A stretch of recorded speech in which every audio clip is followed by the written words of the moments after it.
How do you read a text that you're going to preach about and not immediately think about all the other sermons you've heard on this text?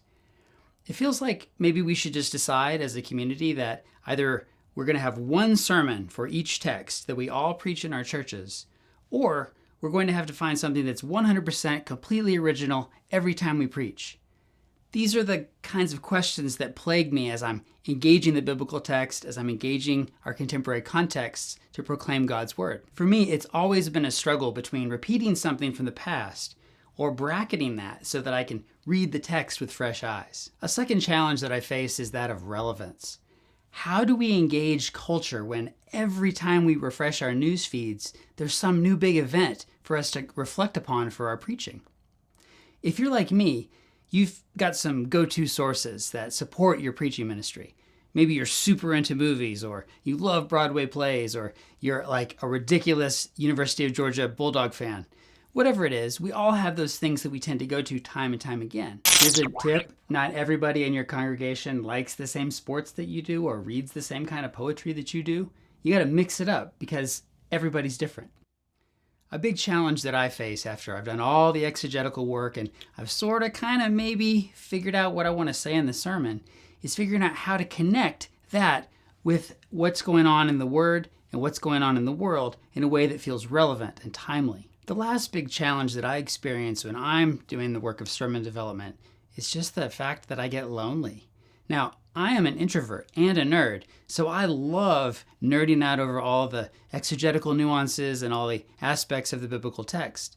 But still, the pressure of having to bear God's word for God's people can get to me after a while. Certain voices start to creep up on me. Maybe you've heard similar voices. Do you really know enough to speak prophetically about this text?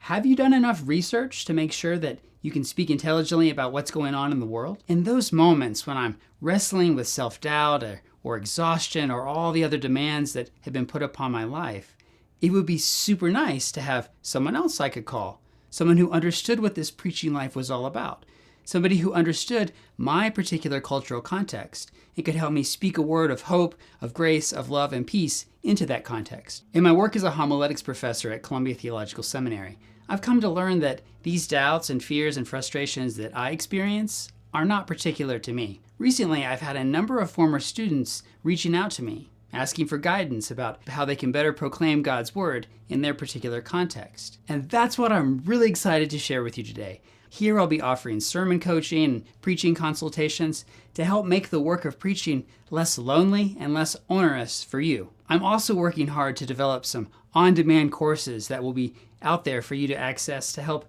jumpstart your creativity in preaching, or to engage a particular topic that you're wrestling with in your preaching ministry. I'm calling this new initiative the Preaching Doctor, recognizing that we all could use a visit to the doctor now and then. We have different things that ail us, and so, like a good doctor, I want to tailor my instruction and my wisdom to what you're going through and what you're experiencing in your preaching ministry. My goal is to help you take your preaching ministry from good to great. Or if it's already great, to take it from great to incredible. I can help you to refine your skills in specific areas of sermon development and delivery that you consistently find challenging. I can provide advanced sermon development training, or even a refresher course if it's been a while since you've been out of seminary. The main thing I'll be doing here on this YouTube channel is offering weekly videos. Sometimes I'm going to be spotlighting the work of an amazing homiletician that you might not know about.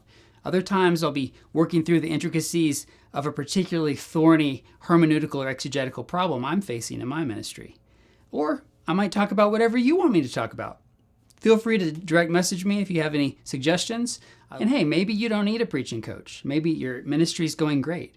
I hope that you'll find this as a resource for you in my weekly videos to help support your ministry and give you some encouragement, some empowerment, and some new tips that can make the work of preaching less onerous and hopefully more expedient. Now, I know that many of you don't need a preaching coach. Due to your training, your experiences, your gifts, your calling, all of these things have prepared you perfectly well to do the work of proclamation. But I also realize that it can be really lonely. The challenges that preachers face today, especially with so much going on in the world, I think it would be helpful if we had a person that we could call who could give us that encouragement, who could help us know if we're on the right track or we're way off base, somebody who can help us take this huge story that we want to tell that might have a nugget or two of real insight that we could use for our sermon, and to help to narrow it down and tighten it so that just what you want to say is being said in your sermon. A preaching coach functions differently than a sermon writing group because you don't have to read my work. I can't make the work of preaching any less difficult. It is a messy business that we're in. But I can make it less lonely. Know that you don't have to go it alone. That's why the Preaching Doctor is here. Feel free to give me a call if you need me.